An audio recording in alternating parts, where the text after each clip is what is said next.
Flight में चढ़ते ही औरत को एक अजीब बात नोटिस हुई। जिस इंटरनेशनल फ्लाइट में भीड़ होनी चाहिए थी उसमें सिर्फ वो और उसकी बेटी थे। लॉरा को थोड़ी घबराहट हुई, लेकिन गनीमत है कि कुछ ही देर में पैसेंजर्स एक एक करके फ्लाइट में आने लगे। ये देखकर लॉरा ने भी ज्यादा नहीं सोचा, क्योंकि ये एक लंबी इंटरनेशनल फ्लाइट थी। तो टेक ऑफ के बाद लोग धीरे धीरे सोने लगे। तभी लॉरा ने देखा कि पीछे 2 लाइनें खाली है, तो वो अपनी बेटी को लेकर पीछे गई और लेट गई। लेकिन अजीब चीजें तो अब शुरू होने वाली थी। जब लॉरा की आंख खुली तो जो बेटी अभी उसके पास सो रही थी वो अब गायब थी। उसने मासूमियत में सोचा कि बेटी वॉशरूम गई होगी, लेकिन जब उसने पूरी फ्लाइट के वॉशरूम ढूंढ लिए फिर भी बेटी का कोई नामो निशान नहीं मिला। लॉरा घबरा गई और उसने जल्दी से एक एयर होस्टेस से पूछा। जब उसे पता चला कि रेस्ट रूम में एक छोटी बच्ची है तो लॉरा की जान में जान आई, लेकिन जब अंदर जाकर देखा तो वो उसकी बेटी नहीं थी। उसने एयर होस्टेस को अपनी बेटी के कपड़े और हुलिया बताया, लेकिन एयर होस्टेस ने कहा कि उसने उसे नहीं देखा। उसे लगा कि शायद बच्ची खेल खेल में लुका छिपी खेल रही होगी। एयर होस्टेस की बात सुनकर लॉरा को भी लगा कि वो बहुत ज्यादा टेंशन ले रही है, लेकिन जब उसने फ्लाइट के तीनों केबिन छान मारे फिर भी उसे अपनी बेटी नहीं मिली। लॉरा अब और ज्यादा परेशान हो गई। उसे लगा कि शायद वो बेटी से कहीं चूक गई है, इसलिए वो भागकर अपनी सीट पर गई, लेकिन सीट पर सिर्फ बेटी का टेडी बियर रखा था। तभी पास बैठे एक पैसेंजर ने भी लॉरा की घबराहट देखी और पूछा, कोई प्रॉब्लम है क्या? मैं अपनी बेटी को ढूंढ रही हूँ, क्या आपने उसे इधर आते देखा? मुझे लगता है नहीं। वो कितने साल की है? वो 6 साल की है। नहीं, मैंने नहीं देखा। और भी अजीब बात यह थी कि आसपास के सभी पैसेंजर्स ने कहा कि उन्हें नहीं पता कि वो किसी बच्ची के साथ थी। तभी हेड फ्लाइट अटेंडेंट को भी लॉरा की सिचुएशन पता चली। उसने तुरंत अनाउंसमेंट करके सभी पैसेंजर्स को उस खोई हुई बच्ची पर ध्यान देने को कहा, लेकिन अजीब बात थी कि अनाउंसमेंट हुए काफी देर हो गई फिर भी कोई खबर नहीं मिली। परेशान लॉरा ने क्रू से पूरी फ्लाइट को सर्च करने के लिए कहा, लेकिन स्टाफ को लगा कि ये बात का बतंगड़ बनाना है और वो कोई एक्शन लेने में देरी कर रहे थे। लॉरा को पता था कि फ्लाइट में इंसान को छिपाने की बहुत सी जगह होती है। ये देखकर कि लॉरा को फ्लाइट के बारे में इतनी नॉलेज है, स्टाफ को उसकी बात माननी पड़ी। उन्होंने वादा किया कि वो ये बात कैप्टन को बताएंगे और उसे अपनी सीट पर जाकर वेट करने को कहा, लेकिन 10 मिनट बाद भी एयर होस्टेस कुछ नहीं कर रही थी। तभी लॉरा ने देखा कि दूर हेड अटेंडेंट एक एयर होस्टेस से चुपके से बात कर रही है। उसे कुछ गड़बड़ लगी और वो जल्दी से उनके पास गई, लेकिन एयर होस्टेस ने उसे रोक दिया और हेड अटेंडेंट मुड़कर फोन करने लगी। लॉरा ने घबराकर पूछा कि कहीं उसकी बेटी के साथ कोई हादसा तो नहीं हो गया। तभी फोन रखकर हेड अटेंडेंट ने कहा कि उसकी बेटी का कोई बोर्डिंग रिकॉर्ड नहीं है। लॉरा को लगा कि ये एकदम बकवास है। उसे पूरा यकीन था कि वो खुद अपनी बेटी का हाथ पकड़कर फ्लाइट में आई है और वो फ्लाइट में चढ़ने वाले पहले लोग थे। उसे यकीन था कि बोर्डिंग के टाइम एयर होस्टेस ने उसकी बेटी को देखा था, लेकिन एयर होस्टेस ने कहा कि उसे कुछ याद नहीं। ये देखकर कि दोनों उसकी बात पर बिल्कुल यकीन नहीं कर रहे, लॉरा अपना बोर्डिंग पास निकालने लगी, लेकिन जब उसने पॉकेट में हाथ डाला तो वहां सिर्फ उसका ही बोर्डिंग पास था। उसे अचानक याद आया कि दूसरा बोर्डिंग पास बेटी के बैग में है। फिर वो भागकर अपनी सीट पर गई। जब उसने ओवरहेड केबिन खोला तो देखा कि बेटी का बैग भी गायब है। उसने सोचा कि उसकी बेटी सिर्फ 6 साल की है, वो इतनी ऊंचाई तक पहुंचकर बैग नहीं निकाल सकती। उसे तुरंत समझ आ गया कि किसी ने उसकी बेटी को अगवा कर लिया है, लेकिन दोनों क्रू मेंबर्स को लगा कि वो औरत बेवजह तमाशा कर रही है। जब लॉरा ने देखा कि वो अभी भी उस पर यकीन नहीं कर रहे, तो वो सीधे कैप्टन से जवाब मांगने चल दी। वो पूरी स्पीड से दौड़ते हुए कॉकपिट के बाहर पहुंची। जब वो कॉकपिट का दरवाजा पीट रही थी तो पीछे से एक एयर मार्शल ने उसे पकड़ लिया। एयर मार्शल मार्क को लगा कि उसकी हरकत से फ्लाइट की सेफ्टी को खतरा है, लेकिन इतनी तेज आवाज से कैप्टन अलर्ट हो गया। जब कैप्टन को पूरी बात समझ में आई तो उसने लॉरा से पूछा कि क्या उसने फ्लाइट में चढ़ने से पहले शराब या कोई दवा तो नहीं ली थी। कैप्टन के पूछने पर लॉरा ने हिचकिचाते हुए बताया कि उसने 2 स्लीपिंग पिल्स ली थी, क्योंकि उसके पति की हाल ही में छत से गिरकर मौत हुई है, इसलिए वो मेंटली ठीक नहीं है। उसने बताया कि वो इस फ्लाइट से अपने पति की अस्थियां घर ले जा रही है। हेड अटेंडेंट ने भी इस बात को कंफर्म किया कि लॉरा के पति की अस्थियां कार्गो में रखी है, लेकिन कैप्टन को अभी भी शक था, क्योंकि फ्लाइट में किसी भी इंसान ने लॉरा की बच्ची को नहीं देखा था। वो इसके लिए कोई बखेड़ा खड़ा नहीं करना चाहता था, लेकिन लॉरा जिद पर अड़ी रही कि उसकी बेटी सिर्फ 6 साल की है, जिसने अभी अभी अपने पिता को खोया है और वो भी डरी हुई है। उसने कहा कि ये उसका कोई वहम नहीं है, क्योंकि उसे अच्छे से याद है कि उसने बोर्डिंग के टाइम उसका हाथ पकड़ा था। औरत का परेशान चेहरा देखकर कैप्टन को भी उस पर दया आ गई। थोड़ी देर सोचने के बाद उसने एक फैसला लिया। स्टाफ ने ये सुनते ही एक्शन लेना शुरू किया और फ्लाइट का कोना कोना छान मारा, लेकिन लॉरा को अभी भी चैन नहीं था। उसने हर पैसेंजर की सीट को ध्यान से चेक किया। तभी एक पैसेंजर के पास से गुजरते हुए लॉरा को लगा कि उसने उसे कहीं देखा है, लेकिन उसे याद नहीं आया। तभी उसने देखा कि 2 फ्लाइट अटेंडेंट्स आपस में फ्लर्ट कर रहे थे। उसकी बेटी का कोई अतापता नहीं था और ये दोनों क्रू मेंबर्स यहाँ मजे कर रहे थे। उसका इन नाकारा अटेंडेंट्स पर से भरोसा उठ गया और उसने कहा कि वो खुद जाकर फ्लाइट का कार्गो चेक करेगी, लेकिन कैप्टन ने उसे सख्ती से मना कर दिया। उसे नहीं लगा कि एक 6 साल की बच्ची अकेले कार्गो में जा सकती है, और वैसे भी कार्गो में सिर्फ क्रू मेंबर्स ही जा सकते हैं। फिर पैसेंजर्स की सेफ्टी का हवाला उसने लॉरा को कार्गो चेक करने से मना कर दिया, लेकिन उसने वादा किया कि वो बच्ची को ढूंढते रहेंगे। अगर वो केबिन में नहीं मिली तो वो 2 लोगों को कार्गो में ढूंढने के लिए भेज देगा। ये कहकर कैप्टन बिना मुड़े वहां से चला गया। तभी लॉरा को अचानक कुछ याद आया और वो पागलों की तरह पैसेंजर केबिन की तरफ भागी। दरअसल कल रात वो अपनी बेटी के साथ एक होटल में रुकी थी। सोने से पहले उसने देखा कि एक आदमी छुपकर उसकी बेटी के कमरे में झांक रहा था। लॉरा को पक्का यकीन था कि इसी दाढ़ी वाले आदमी ने उसका पीछा किया और मौका देखकर उसकी बेटी को किडनैप कर लिया। लॉरा की बात सुनकर दाढ़ी वाले ने साफ इनकार कर दिया। उसने कहा कि उसने इस औरत को पहले कभी नहीं देखा। जल्द ही उनकी बहस की आवाज सुनकर पूरे केबिन के लोग उन्हें देखने लगे। खुद को सवालों के घेरे में देखकर दाढ़ी वाले ने तुरंत उस होटल का नाम बताया जहां वो कल रात रुका था। उसने कहा कि वो अपने कमरे से बाहर ही नहीं निकला। यकीन ना हो तो होटल का रिकॉर्ड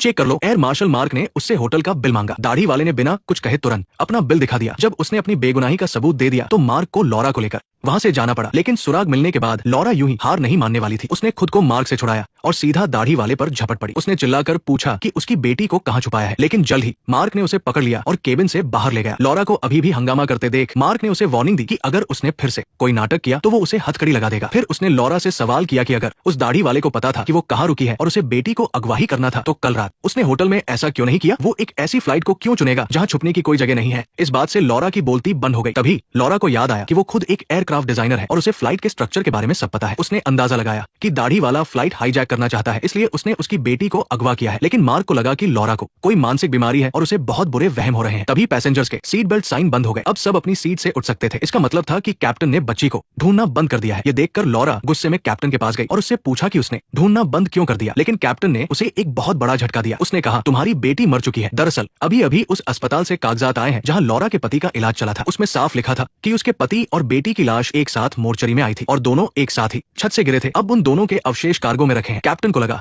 कि वो अपने परिवार को खोने का सदमा बर्दाश्त नहीं कर पा रही है और उसने स्लीपिंग पिल्स भी ली है, इसलिए उसे ये सब वहम हो रहे हैं। ये सुनकर लॉरा को बिल्कुल यकीन नहीं हुआ। अब उसे खुद समझ नहीं आ रहा था कि कहीं ये उसका वहम तो नहीं। उसका सिर चकराने लगा था, लेकिन उसे अच्छी तरह याद था कि उस दिन उसकी बेटी उसके पति के साथ नहीं थी। इन सब बातों पर यकीन न कर पा रही लॉरा पागलों की तरह भागने लगी। लेकिन तभी उस दाढ़ी वाले ने लॉरा को पकड़ा और जोर से जमीन पर पटक दिया, जिससे वो बेहोश हो गई। जब उसे दोबारा होश आया, कैप्टन को लगा कि एक साथ अपने दो करीबियों को खोने की वजह से लॉरा मानसिक रूप से काफी परेशान है। इत्तेफाक से प्लेन में एक साइकेट्रिस्ट था तो उसने उसे उस औरत की मदद करने को कहा, लेकिन लॉरा ने डॉक्टर की मदद लेने से मना कर दिया। उसे नहीं लगता था कि उसे कोई दिमागी बीमारी है। फिर भी लेडी डॉक्टर ने उसे बड़े प्यार से समझाया। जब लॉरा धीरे धीरे इस बात को मान ही रही थी, तभी उसने मुड़कर देखा और वो डर गई। उसने देखा कि खिड़की पर एक छोटा सा दिल बना हुआ है और ये दिल वही था जो उसकी बेटी ने प्लेन में चढ़ते ही खेल खेल में बनाया था। ये सोचते ही लॉरा को लगा कि उसके साथ धोखा हुआ है। उसकी बेटी को किसी ने अगवा कर लिया है। वो जानती थी कि अभी कोई उसकी बात पर यकीन नहीं करेगा, इसलिए उसने वॉशरूम जाने का नाटक किया और एयर मार्शल मार्क से हथकड़ी खोलने को कहा। प्लेन डिजाइनर होने के नाते उसने तय किया कि वो खुद अपनी बेटी को ढूंढेगी। वॉशरूम में घुसते ही उसने अपना कोट उतारा और उसे मुट्ठी पर लपेटकर छत को तोड़ दिया। ऊपर ही प्लेन का पावर बॉक्स था। प्लेन के बारे में सब पता होने की वजह से उसने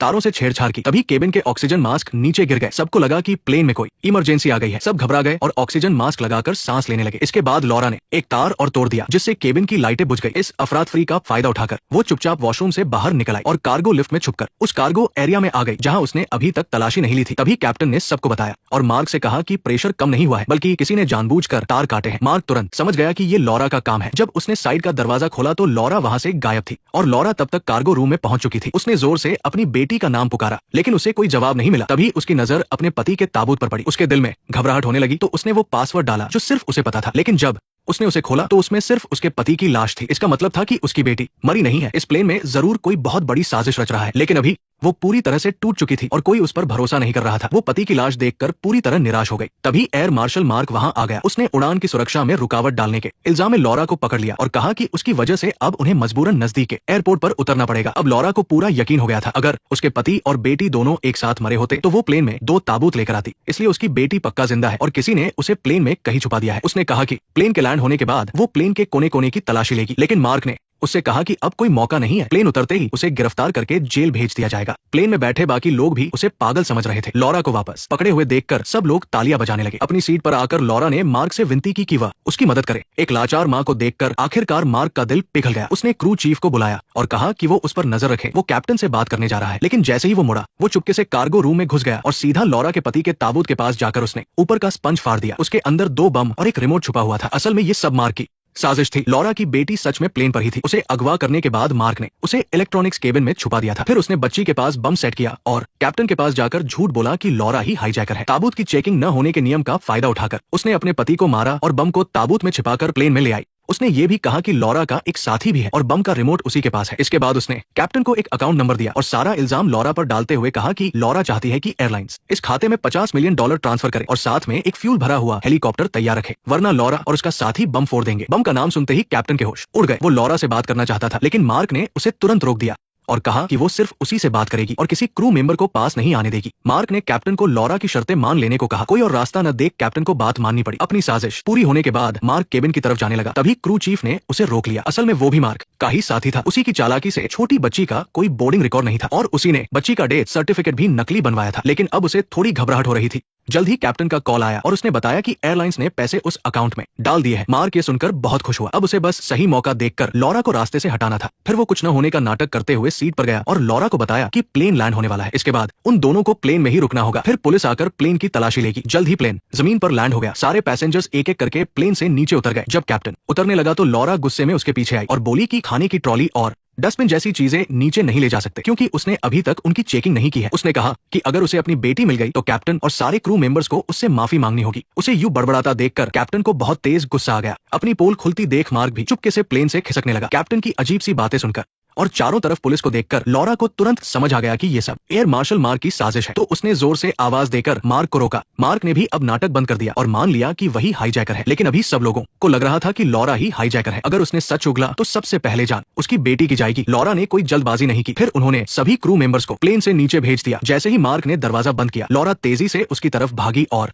उसे मारकर बेहोश कर दिया। फिर उसने जल्दी से मार्क की तलाशी ली और उसे बम का रिमोट मिल गया। तभी क्रू चीफ भी वहां आ गया। दरअसल वो प्लेन से उतरा ही नहीं था। क्रू चीफ को वहां से आते देख लॉरा को समझ आ गया कि उसकी बेटी कहाँ छुपी है। वो इलेक्ट्रॉनिक्स केबिन में है। इसी बीच मार्क को होश आ गया और उसने तुरंत बंदूक निकाल ली। लॉरा तेजी से इलेक्ट्रॉनिक्स केबिन की तरफ भागी। जैसे ही मार्क उसके पीछे आया, उसने झट से दरवाजा बंद कर लिया। गुस्से में तिल मिलाए मार्क ने सारा सच उगल दिया। दरअसल लॉरा का पति फिसलकर नहीं गिरा था, बल्कि मार्क ने ही उसे छत से धक्का दिया था, क्योंकि उसे प्लेन हाईजैक करना था और उसके प्लान के लिए उसे किसी ऐसे इंसान की जरूरत थी जिसे प्लेन के बारे में सब कुछ पता हो और सारा इल्जाम उस पर लग सके। इसके लिए लॉरा सबसे सही थी। इसी वजह से उन्होंने लॉरा के पति को मारा और मुर्दाघर के लोगों से मिलकर बम को उसके ताबूत में छिपा दिया, क्योंकि इंटरनेशनल फ्लाइट के नियमों के मुताबिक ताबूत की एक्सरे चेकिंग नहीं होती है। इस तरह से बम आसानी से प्लेन में पहुंच गया। जब लॉरा सो रही थी तो वो चुपके से उसकी बेटी को उठा लाया। वो चाहता था कि लॉरा पागल हो जाए और बिना सोचे समझे अपनी बेटी को ढूंढे। ऐसा होने पर सबको लगेगा कि लॉरा ही असली आतंकवादी है। लेकिन लॉरा ने मार्क की बातों पर ध्यान नहीं दिया। उसने ऊपर का डक्ट खोला और ध्यान भटकाने वाली एक चाल चली। मार्क आवाज सुनकर उधर गया और तब तक लॉरा वहां से निकल गई। जैसे ही वो इलेक्ट्रॉनिक्स केबिन की तरफ भागी, क्रू चीफ ने उसका रास्ता रोक लिया। लॉरा ने देखा कि क्रू चीफ थोड़ा डरा हुआ है, तो उसने अपनी बातों से उसे उकसाना शुरू किया और फिर मौका देखकर एक घूंसे में उसे जमीन पर गिरा दिया। आवाज सुनकर मार्क भी उसके पीछे भागा, लेकिन लॉरा तेजी से केबिन में पहुंच गई। जल्द ही उसे अपनी बेहोश बेटी मिल गई। साफ था कि उन दोनों ने उसे कोई नींद की दवा दी थी और वो गहरी नींद में थी। तभी ऊपर से मार्क की आवाज आई। अपनी बेटी के पास रखे दोनों बमों को देखकर लॉरा के दिमाग में एक आइडिया आया और इससे पहले कि मार्क नीचे आता, वो सीढ़ियों के नीचे छुप गई। मार्क काफी झुंझलाया हुआ था और चिल्ला रहा था। उसने लॉरा को बाहर आकर लड़ने के लिए ललकारा, लेकिन लॉरा छुपकर उसके पीछे से आई और तेजी से टनल के अंदर छुप गई। मार्क को भी लॉरा के होने का एहसास हो गया था। उसने तुरंत रिमोट का बटन दबाया। एक जोरदार धमाका हुआ और मार्क उसमें जलकर खाक हो गया। पूरे प्लेन में आग लग गई। जब धुआं छंटा तो लॉरा अपनी बेटी को गोद में लिए प्लेन से बाहर आई। सारे क्रू मेंबर्स को अपनी आंखों पर यकीन नहीं हो रहा था। लॉरा शुरू से ही सही कह रही थी और वो लोग बेवकूफ साबित हुए। जब सब कुछ शांत हो गया तो कैप्टन ने शर्मिंदगी से लॉरा से माफी मांगी। लॉरा की हिम्मत और समझदारी देखकर सारे पैसेंजर्स ने उसकी खूब तारीफ की।